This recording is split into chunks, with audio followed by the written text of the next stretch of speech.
ఐశ్వర్య అల్లుడి గారి చేతుల మీదుగా రేపు ఇంట్లో వ్రతం చేయిస్తున్నాం. మీరందరూ తప్పకుండా రావాలి అఖిలాండేశ్వరి. తప్పకుండా వస్తాం. పూజ ఎన్ని గంటలకు మొదలు పెడతారు? ఈవినింగ్ నుంచే మొదలు పెడుతున్నామమ్మా. మీరంతా ఈరోజు సాయంత్రం నుంచే వస్తే ఇంకా సంతోషం.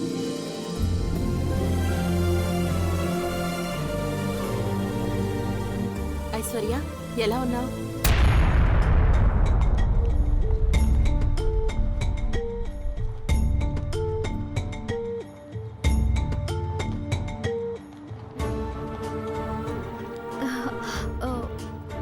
గుళ్ళో ఉన్నాను మామ్.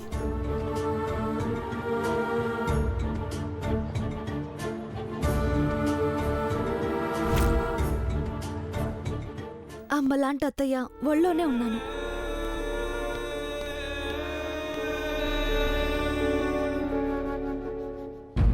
కంటికి రెప్పలా చూసుకుని వీళ్లతో ఉన్నప్పుడు బ్రహ్మాండంగానే ఉంటాను మామ్.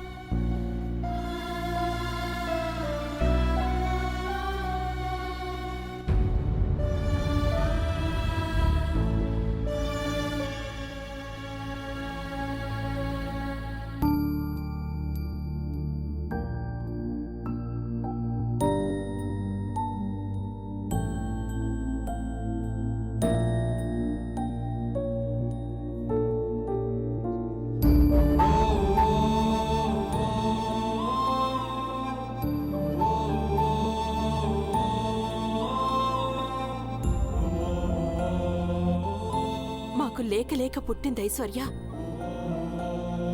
దాన్ని బంగారం బొమ్మలా చూసుకున్నాం బాబు. పెళ్లికి ముందు మీరిద్దరూ గొడవ పడుతుంటే నా కూతురు ఇంట్లో ఎలా ఉంటుందో ఏంటో అని కొంచెం ఆందోళనగానే ఉండేది.